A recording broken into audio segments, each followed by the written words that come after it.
Hello friends, कैसे हो आप सब। इस वीडियो में हम क्या पढ़ने वाले हैं, एनपीओ के बारे में। ठीक है, जैसे हमने क्या किया था, रेशियो को एक जगह समराइज कर दिया था।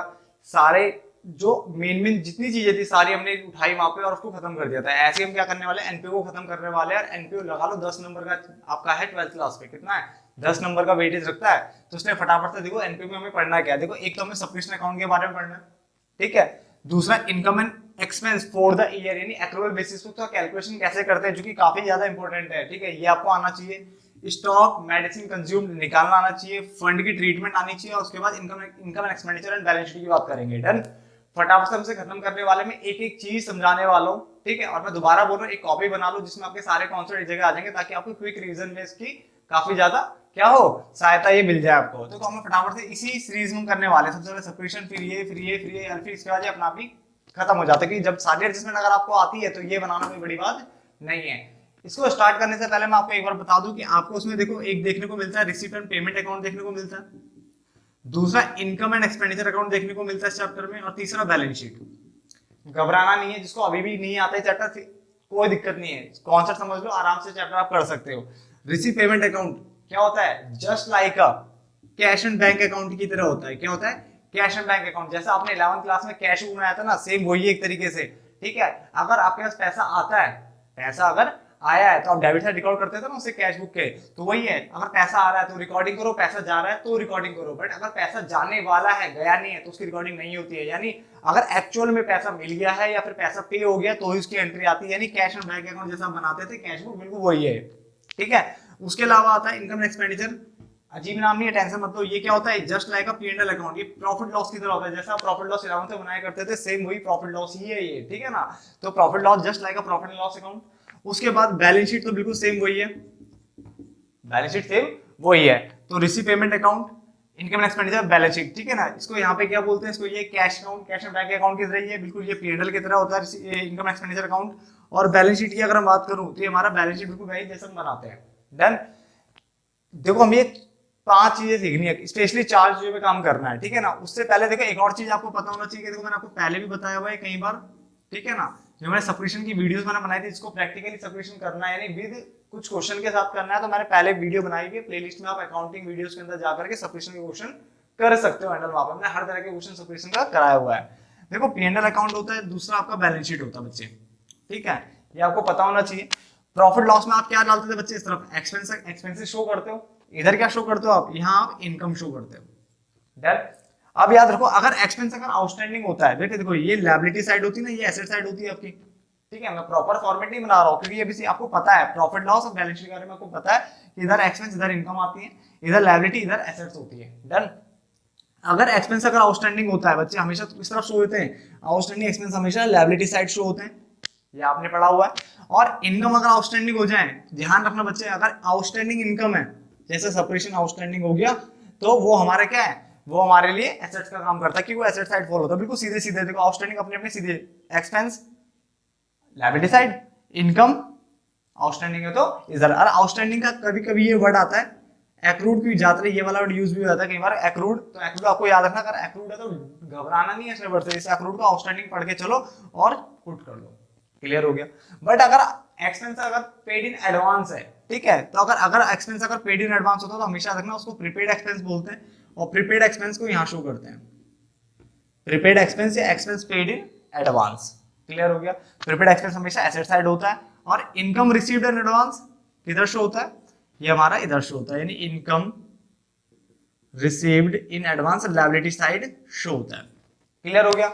यानी मैंने अभी तक क्या सिखाया आपको, मैंने अभी तक खाली इतना बताया कि अगर आप प्रॉफिट लॉस और बैलेंस शीट को आप थोड़ा बहुत भी पहचानते हो तो बड़े प्यार से कॉन्सेप्ट खत्म होने वाले, पहला दूसरा तीसरा, ये तीनों कॉन्सेप्ट फटाफट खत्म हो जाएंगे हमारे। ठीक है, खाली इतना याद रखना है, एक्सपेंस अगर आउटस्टैंडिंग है तो लायबिलिटी, इनकम अगर आउटस्टैंडिंग है, एक्रूड वर्ड बोलते हैं, तो हमारे लिए क्या होता है वो assets. Expense paid in advance यहाँ आता है, और इनकम रिसीव्ड इन एडवांस यहाँ आता है। क्यों आता है मैं दोबारा बोल रहा हूँ, जिसको प्रॉपर तरीके से सब्सक्रिप्शन अकाउंट सीखना है वो अकाउंटिंग वीडियोस में जाकर सब्सक्रिप्शन अकाउंट बनाना सीख सकते हैं, क्योंकि सब्सक्रिप्शन क्या है काफी ज्यादा इंपॉर्टेंट है। इस चैप्टर में अगर क्वेश्चन आएगा तो सब्सक्रिप्शन तो जरूर मिलेगा आपको। डन, इसलिए आपको ये आना चाहिए और सब्सक्रिप्शन के बारे में पता होना चाहिए। अब मैं सब्सक्रिप्शन से स्टार्ट कर रहा हूँ वीडियो को, ठीक है, तो फटाफट से मेरे साथ लिखते चले जाए। तो मैंने सब्सक्रिप्शन अकाउंट आपके सामने बना दिया है, देखो क्या करना है। सब्सक्रिप्शन मतलब था चंदा, यानी उनको चंदा मिलता है तो चंदा उनके लिए क्या हो गया, एक तरह से इनकम हो गई है, ठीक है। तो हम एक तरह से बना रहे इस अकाउंट को, देखो कैसे बनाएंगे। अगर सब्सक्रिप्शन आउटस्टैंडिंग होगा बच्चे, देखो सब इनकम, देखो चंदा उनके लिए इनकम है ना। अब सब्सक्रिप्शन अगर आउटस्टैंडिंग होता है तो देखो इनकम अगर आउटस्टैंडिंग होता है तो क्या बोलते हैं उसको, किस तरफ आता हुआ, एसेट साइड आता, अभी बताया मैंने। तो एसेट का बैलेंस कहां से स्टार्ट होता है, हमेशा इधर से स्टार्ट होता है, ओपनिंग क्लोजिंग ऐसे होता है। लायबिलिटी का हमेशा ऐसे क्लोजिंग ओपनिंग स्टार्ट होता है, याद रखना हमेशा, ठीक है ना। तो मैं स्टार्ट कर रहा हूं, यहाँ पे मैं क्या लिखूंगा, 2 करके। अभी मैं शॉर्टकट में लिख रहा हूं ताकि आपको अच्छे से समझ में आए, इसलिए ऐसी लैंग्वेज लिख रहा हूं। ओपनिंग आउटस्टैंडिंग हमेशा यहाँ आएगा, ओपनिंग आउटस्टैंडिंग यहाँ पे आएगा, या आप इसे अच्छे से लिखना चाहते हो ऐसे लिख सकते हो, सब्सक्रिप्शन आउटस्टैंडिंग, ठीक है, इन द बिगनिंग, यानी इतना था। डन। तो यहाँ पे क्या आएगा, बाय क्लोजिंग का आउटस्टैंडिंग आएगा। क्लियर है, ओपनिंग आउटस्टैंडिंग इधर आया तो क्लोजिंग आउटस्टैंडिंग इधर आएगा, ठीक है। बच्चे देखो मैं एक बार दोबारा आपसे स्पेशली बोल रहा हूं, अगर देखो अगर अकाउंट के अगर आपके कॉन्सेप्ट क्लियर है, बाकी छोड़ो प्लस माइनस में गलती हो जाती है कोई दिक्कत नहीं, बट अगर अकाउंट के आपके कॉन्सेप्ट क्लियर है तो आपको कोई नहीं हरा सकता, याद रखना, ठीक है ना। तो इसलिए अकाउंट के कॉन्सेप्ट क्लियर करो, ठीक है ना। वहां मत जाओ कि प्लस माइनस कैसे करेंगे या कैसे स्केल से खींचना है, उसको छोड़ो, बात ही बातें हो। पहले आप अकाउंट के कॉन्सेप्ट क्लियर करो, और कॉन्सेप्ट ही मैं आपको सिखा रहा हूँ। आउटस्टैंडिंग इनकम, यानी इनकम अगर आउटस्टैंडिंग होती है तो एसेट साइड आती है, ठीक है ना। एसेट्स का ओपनिंग क्लोजिंग ये रहा। अब मैंने कहा अगर इनकम रिसीव्ड एंड एडवांस हो जाए तो वो तो हमारे इनकम रिसीव्ड एंड लायबिलिटी का साइड बनता है, तो लायबिलिटी का तो यहाँ से क्रेडिट से बैलेंस स्टार्ट होता है। तो मैंने कहा चलो ठीक है, तो यानी इसका मतलब बाय ओपनिंग का एडवांस, यानी subscription received in advance in the beginning, हमेशा एडवांस ओपनिंग का आएगा, तो क्लोजिंग का कहाँ आएगा, यहाँ क्लोजिंग एडवांस, यानी subscription received in advance at the end यहाँ आएगा। क्लियर हो गया, ऐसा क्यों आ रहा है। डन। अब मैंने कहा सब्सक्रिप्शन रिसीव हुआ तो मुझे एंट्री क्या होगी, मैंने कहा bank account debit to subscription, in पैसा आया तो bank account debit to subscription. अब डेबिट को हम किस तरह पढ़ते हैं, हम बोलते हैं बाय वाले को डेबिट पढ़ते हैं, तो by bank account debit to subscription, पैसा आएगा तो उधर, और जो इनकम एक्सपेंडिचर में जाएगा वो ये होता है, यानी इनकम एक्सपेंडिचर में जाता है तो ये होता है। क्लियर है अकाउंट, ठीक है। थोड़ा अगर आपको और थिकनेस में तो आप ये कर सकते हो, अगर मान लो कभी कभी क्या होता है कि सब्सक्रिप्शन आप लेने जाते हो, ठीक है ना, या फिर इतना सब्सक्रिप्शन आना होता है और उसमें से कुछ बैड डेट हो जाता है, तो अगर बैड डेट हो जाता है तो आप इधर शो कर सकते हो उसे, ठीक है, बैड डेट लिख सकते हो, ठीक है ना। यानी ये किसका पार्ट बनेगा, ये भी इनकम एक्सपेंडिचर का पार्ट होता है। ये बैड डेट है जो कि आपको नहीं मिला, रिटर्न ऑफ हो गया है, क्या हो गया, रिटर्न ऑफ हो गया, तो आपको यहाँ शो कर सकते हो। एक क्वेश्चन ऐसा है, ठीक है ना, ऐसा एक क्वेश्चन इलस्ट्रेशन में है जिसमें क्या है 5,000 के आसपास का कोई अमाउंट है जो कि वो नहीं रिकवर कर पाएगा, नहीं इरिकवरेबल है, वो रिकवर नहीं होगा तो उसको बैड डेट शो कर सकते हैं, ठीक है ना। यानी वो पैसा आपको नहीं मिलेगा तो उसको हम रिटर्न ऑफ कर देते हैं, सब्सक्रिप्शन रिटर्न ऑफ, ठीक है। तो यहाँ पर आप शो कर दोगे। तो सब्सक्रिप्शन अकाउंट देखो कितना आसान था, ओपनिंग का आउटस्टैंडिंग, क्लोजिंग का आउटस्टैंडिंग, ओपनिंग का एडवांस, क्लोजिंग का एडवांस, बैंक पैसा आ रहा है तो ये रहा, ठीक है ना। बैड डेट हो जाए तो यही लिख सकते हो, और बाकी जो यहाँ बैलेंस बचता है हमारे क्या होता है, इनकम एक्सपेंडिचर अकाउंट होता है। क्लियर हो गया।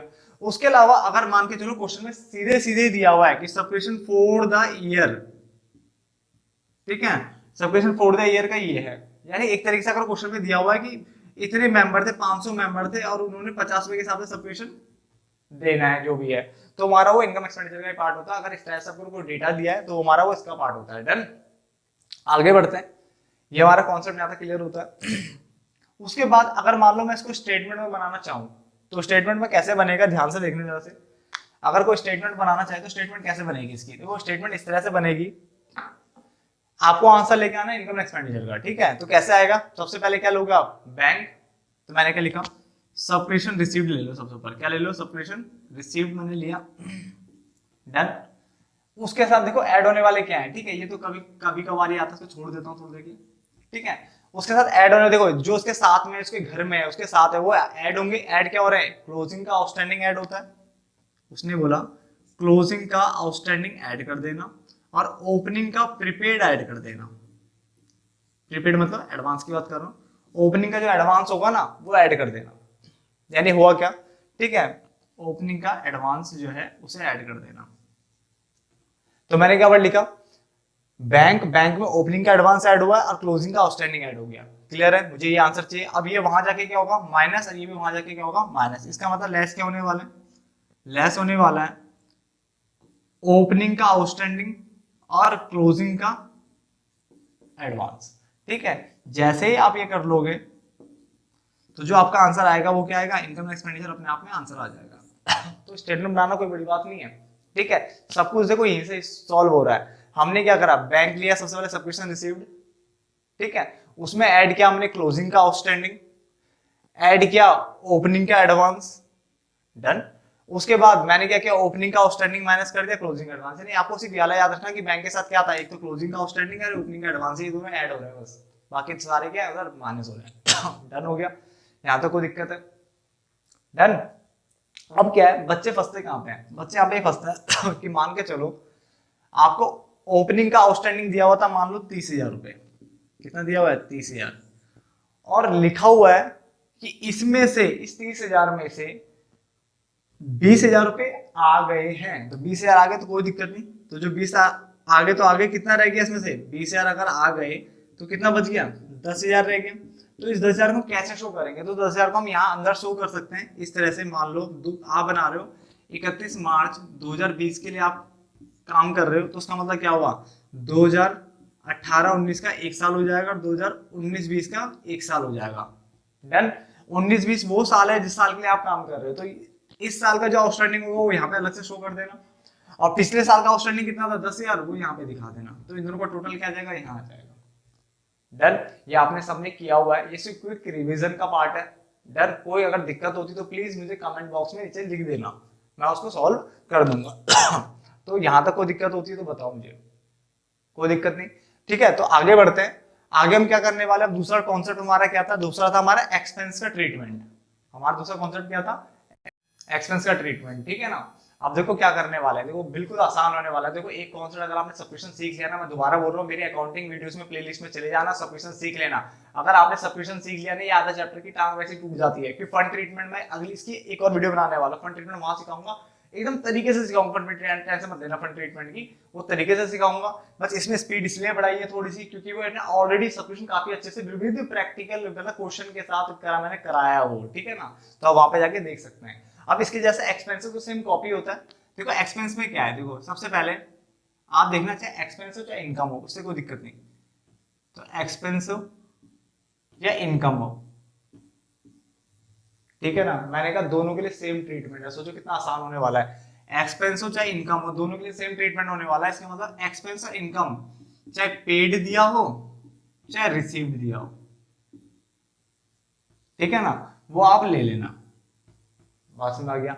यानी अगर आप एक्सपेंस के लिए सॉल्व कर रहे हो तो एक्सपेंस, इनकम है तो इनकम, इनकम के केस में रिसीवर्ड आपको दिया होगा और एक्सपेंस के केस में आपको पे दिया होगा।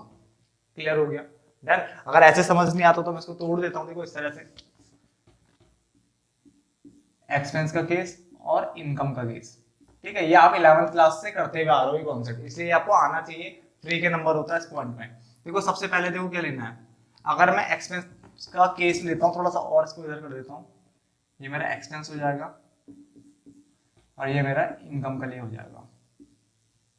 ठीक है ना। सबसे पहले एक्सपेंस में क्या होगा, पेड आपको दिया होगा, एक्सपेंस आप पे करते हो। इनकम में आपको क्या दिया होगा, रिसीव्ड वर्ड दिया होगा। ठीक है ना। ये आपको कहाँ दिए होंगे, ये आपको मिलेंगे आपको रिसीव्ड एंड पेमेंट के अंदर, क्योंकि उसी के अंदर ही एक्चुअल अमाउंट मिलती है हमेशा। रिसीव पेमेंट आपको क्या होता है, कैश बैंक अकाउंट होता है ना, तो वही आपको मिलेगा। पेड भी वही मिलेगा और रिसीव भी वही मिलेगा, इनकम का रिसीव और एक्सपेंस का पे। अब वही चीज है, क्या फंडा हमारा, ऐड करते हैं, सेम वही कॉन्सेप्ट, कुछ नया नहीं पढ़ना, ऐड करना है। अगर क्लोजिंग का आउटस्टैंडिंग है तो ऐड कर दो,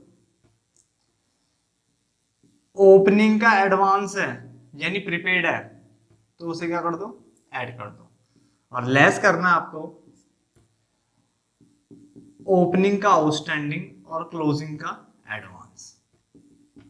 ये दो चीजें आपकी माइनस हो जाएगी, जो निकल के आएगा वो आ जाएगा आपका एक्सपेंस फॉर द ईयर,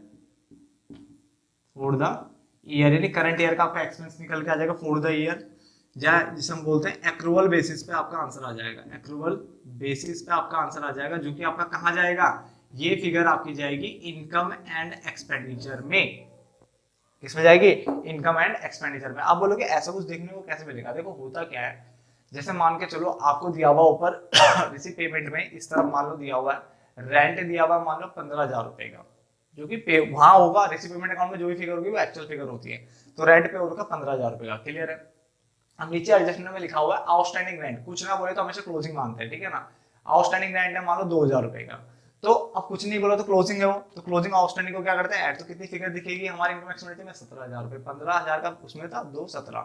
मान लो नीचे लिखा हुआ है ओपनिंग आउटस्टैंडिंग भी है 4,000 रुपए, तो 2,000 जो क्लोजिंग का था वो तो हमने ऐड कर देना 15 तो 17 और ओपनिंग वाला माइनस कर देना 4,000, तो 17 में से 4 के 13,000 रुपए शो करेगा इनकम एक्सपेंडिचर में।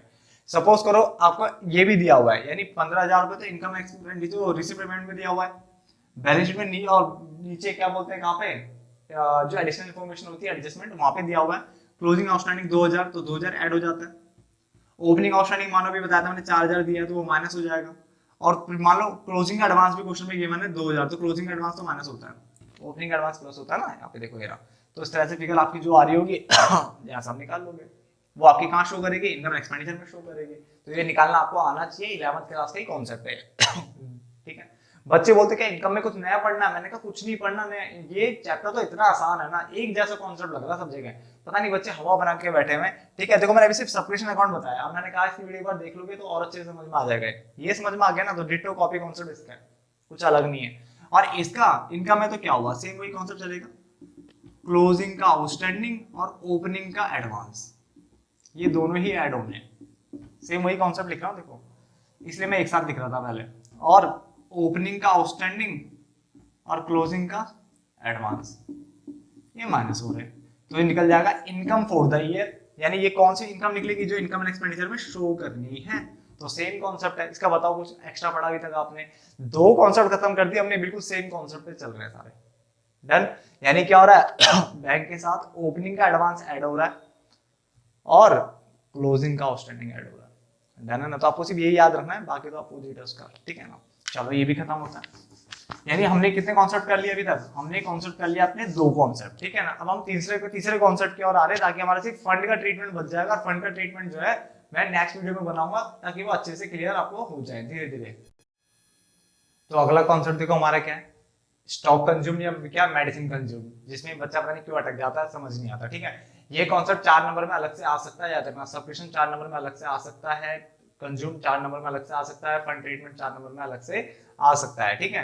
तो देखो कंज्यूम का मतलब होता है क्या, पहले ये समझ लो, कोई भी कंज्यूम लो जिसके पीछे भी कंज्यूम नोट लिखा हुआ है उसका मतलब क्या होता है समझ लेना। उसका मतलब होता है ओपनिंग का स्टॉक प्लस परचेज और माइनस में क्लोजिंग का स्टॉक, ये कंज्यूम होता है। कंज्यूम मतलब हमने कितना उसको कंज्यूम कर लिया है, साल में यूज कर लिया, तो देखो ना इसका मतलब, अगर मान लो आपके पास 100 यूनिट पड़े हुए थे, यानी ओपनिंग में स्टॉक कितना था 100, आपने खरीदे 150 और, तो टोटल यूनिट कितने हो गए 250, उसमें से अभी भी 50 यूनिट बचे हुए स्टॉक में, तो 50 आपने कंज्यूम नहीं करे, तो इसका मतलब कितना कंज्यूम कर लिया 200, तो आपने कंज्यूम कर लिया ना। वही कॉन्सेप्ट कह रहा है कि opening plus purchase minus closing, फंडा क्लियर। यहाँ पे परचेज का मतलब क्या है, परचेज का मतलब ये है कि टोटल परचेज में से अपनी क्या कर देना, टोटल परचेज में से माइनस कर देना परचेज रिटर्न, टोटल परचेज में माइनस कर देना परचेज रिटर्न, जिसको हम क्या कहते हैं रिटर्न आउटवर्ड भी कहते हैं, ठीक है ना, जिसको हम रिटर्न आउटवर्ड भी कहते हैं। यहां तक कोई दिक्कत नहीं। डन। अब देखो हमें करना है क्या है, इतना फॉर्मूला आपको याद रखना है, पहला कॉन्सेप्ट। दूसरा, सबसे पहले आपको क्वेश्चन में देखना है कि अमाउंट पेड कितना दिया हुआ है, टू क्रेडिटर हो गया या फिर जिसको भी आपने पेमेंट करी है, वहां पे लिखा होगा, जैसे मान लो स्टॉक कंज्यूम, तो स्टॉक की पेमेंट कितनी क्रेडिटर को जो भी है परचेज किया था माल, तो उसके लिए कितनी पेमेंट करी है, क्लियर है, ठीक है। उसके अलावा जो भी मेडिसिन आपने इतनी खरीदी है तो उसकी पेमेंट कर दी है, तो वो पेमेंट है, याद रखना, वो परचेज नहीं, वो पेमेंट है, ठीक है। तो पेमेंट अगर आपको दिया हुआ है तो ये रहा। उसके बाद अगर किसी के तो दिमाग में चल रहा है कि पेमेंट किस तरह हो रही थी, रिसीव पेमेंट अकाउंट ये रहा आपका, ये सारी रिसीप्ट होती है, जैसे कैश बुक में इस तरह सारा पैसा आता था, इधर पैसा जाता था, तो इधर पेमेंट आपको मिल जाएगी कि मेडिसिन इतने खरीदे, तो फिर मेडिसिन का स्टॉक नीचे दिया होगा एडजस्टमेंट में, या ठीक है ना, वहां से आप उसको उठा लोगे, यहाँ पे पेड वेड दिए होंगे, उसको पहले पेड में आउटस्टैंडिंग की ट्रीटमेंट करोगे और उसके बाद वो कैलकुलेट हो जाएगा। कैसे, वो देखो अमाउंट पेड दिया होगा, अब अमाउंट पेड से तो मुझे अमाउंट पेड थोड़ा चाहिए था, मुझे तो परचेज चाहिए, मुझे तो क्या चाहिए परचेज चाहिए, तो परचेज कैसे निकलता है, आप क्या करोगे इसमें, वही दोबारा फंडा देखो, आप मुझे बोलना एनपीओ किसी एंगल से कठिन लगे तो मुझे बता देना, देखो कितना आसान होने वाला है, वही दोबारा से क्लोजिंग का आउटस्टैंडिंग ऐड करना, अगर क्वेश्चन में गिवन है तो ऐड करो, नहीं है तो छोड़ दो ना, ठीक है ना। और ओपनिंग का एडवांस आपको ऐड करना है। सेम वही कॉन्सेप्ट, क्लोजिंग का आउटस्टैंडिंग और ओपनिंग का एडवांस, आधा चैप्टर तो इसी में मरा हुआ है। लेस क्या मैंने, ओपनिंग का आउटस्टैंडिंग और क्लोजिंग का एडवांस। जैसे मैं इतना पोर्शन कर लूंगा ना, क्या सर सारी चीजें हमें गिवन होगी? ऐसा नहीं है। अगर आपको एक फिगर दिए तो एक ही से यूज करो, दो है तो दो यूज करो, तीन है तो तीन, चार है तो चारों यूज करो। इसी पैटर्न में क्लोजिंग का आउटस्टैंडिंग और ओपनिंग का एडवांस प्लस होता है, बाकी ये दोनों माइनस होते हैं। क्यों होता है बच्चे, इसके लिए टाइम नहीं है ठीक है ना, इसलिए मैं आपको 12 बोल रहा हूँ। ठीक है, आप अलग से वीडियो समझ सकते हो मुझसे। ठीक है, अभी मैं खाली आपको पेपर के वे में फटाफट से एक बार रिवीजन करवा रहा हूँ। ये क्लियर हो गया? ये निकलते ही आपका बच्चे परचेस निकल जाता है। क्या निकल जाता है? परचेजेस निकल के आ जाती है। और ये जो परचेज होती है ना बच्चे, आपकी क्रेडिट परचेज होती है। क्या होती है? क्रेडिट परचेज होती है, क्योंकि क्रेडिटर से निकला होता है। ये क्रेडिटर अकाउंट से बच्चे बोलते हैं क्रेडिटर अकाउंट सीखा, तो क्या करोगे, इसको सीखो, फायदे में रहोगे। ठीक है ना, अगर क्रेडिटर अकाउंट अगर सीखना है तो मैं सेकंड वीडियो में एंड में क्रेडिटर अकाउंट बना दूंगा एक बार क्रेडिटर अकाउंट हो गया। अभी देखो परचेज निकल गया। अब ये परचेज क्रेडिट परचेज है। अगर क्वेश्चन में कैश परचेज अगर अलग से दी है तो प्लीज उसको पहले ऐड कर देना। ठीक है ना, इसमें प्लस कर देना। कैश परचेज अगर आपको दिया हुआ है क्वेश्चन में तो प्लीज उसको ऐड कर देना, क्योंकि ये वाली परचेज हमेशा क्रेडिट होती है। आधे बच्चे यही गलती कर देते हैं, वो क्या कैश परचेज लेते नहीं है डन। इससे जो निकलता है वो क्रेडिट परचेज है, उसमें कैश परचेज ऐड किया आपने। ठीक है, तो आपकी टोटल परचेज आ गई। जैसे परचेज निकल गया उसमें आपको क्या करना है, ऐड कर देना है ओपनिंग का स्टॉक और माइनस कर देना है क्लोजिंग का स्टॉक। ठीक है, तो आपको जो आंसर आ गया वो कंज्यूम निकल के आ गया। स्टॉक है तो स्टॉक कंज्यूम, मेडिसिन तो मेडिसिन कंज्यूम। देखो अब एक चीज बताना, यहां तक तो कोई नया है ही नहीं फॉर्मेट, ये तो सारा फॉर्मेट वही चल रहा है पीछे से अभी तक, कुछ नया नहीं पड़ा, पूरी क्लास में ये रिवीजन हो रहा है। नंबर 2, परचेज निकलने के बाद क्वेश्चन छोड़ना मत। आप क्या करते हो, परचेज में ओपनिंग स्टॉक ऐड करते हो, क्लोजिंग माइनस करते हो, आंसर दे दो ना, उसमें पहले कैश परचेज प्लीज जोड़ देगा। इवन अगर आपने कोई स्टॉक सोल्ड किया हुआ है तो उसकी जो सेल वैल्यू, वो नहीं कह रहा हूँ, बुक वैल्यू प्लीज घटा देना, कि वो स्टॉक निकल चुका होता है। नहीं समझे क्या कह रहा हूँ? अगर मान के चलो परचेज आपकी कैश परचेज मतलब क्रेडिट परचेज आ गई मान लो 1000, कैश परचेज दिए मान लो 500, तो टोटल परचेज हो गई आपकी 1500। उसमें ओपनिंग का स्टॉक आपने जोड़ा मान लो 200 का, इतना स्टॉक पड़ा हुआ, और क्लोजिंग स्टॉक 300 माइनस कर दिया। अभी कितना मेरे पास आ रहा है, 1700, 17 में से 3 के कितना होता है, 1400। कैलकुलेशन आप देख लेना। ठीक है, 1400 हो गया। अब लिखा हुआ कि कुछ स्टॉक आपने बेच दिया था, जो आपने बेचा स्टॉक वो उसकी बुक वैल्यू 100 थी, बट जब बेचा तो वो 150 में बिक गया, तो मुझे 150 नहीं चाहिए जितने में बिका, मुझे उससे कोई मतलब नहीं, मेरी बुक में वैल्यू क्या थी उसकी बताओ। तो उसकी कॉस्ट थी 100 रुपए, तो 100 रुपए उससे भी हटा देना क्योंकि वो निकल चुका है, तो 1300 बच जाएगा मेरे पास। ये जो 1300 आएगा वो क्या आएगा, कंज्यूम आ जाएगा उसके बाद क्लियर है ना? तो जो सेल हो जाता है उसकी बुक वैल्यू को यूज करना आपने, उसकी मार्केट वैल्यू को यूज नहीं करना, ये भी आपको याद रखना है। तो देखो 3 कॉन्सेप्ट कर लिए, सेपरेशन अकाउंट सेम कॉन्सेप्ट चला। नंबर 2, एक्सपेंस इनकम के लिए बिल्कुल सेम कॉन्सेप्ट दोनों का। नंबर 3, इसका भी आधा सेम कॉन्सेप्ट, बस आपको याद रखना कि ओपनिंग स्टॉक प्लस करना, क्लोजिंग स्टॉक माइनस करना, कंज्यूम आपके हाथ पे निकल के आ जाएगा, और ये कंज्यूम जो है इनकम एक्सपेंडिचर में शो होगा, एक्सपेंस साइड। क्लियर हो गया? ठीक है, तो इस वीडियो को यहीं पे रोकते हैं। ठीक है ना, इसके बाद नेक्स्ट वीडियो बनाता हूँ, उसमें आपको फंड ट्रीटमेंट अच्छे से सिखा देता हूँ। चलो एक काम करते हैं ना, क्रिएटर अकाउंट भी यहीं पे बना देता हूँ जाने से पहले क्रिएटर अकाउंट बना देता हूँ, ताकि आपको क्रिएटर अकाउंट समझ में आ जाए वो क्या रहा है। इसको हटा देते हैं। ठीक है, जिनको क्रिएटर अकाउंट सीखना है, कुछ बच्चे जिन्होंने क्रिएटर अकाउंट से करा हुआ है, ठीक है, तो उसको क्रिएटर अकाउंट सिखा देता हूँ फटाफट से। Creditors account,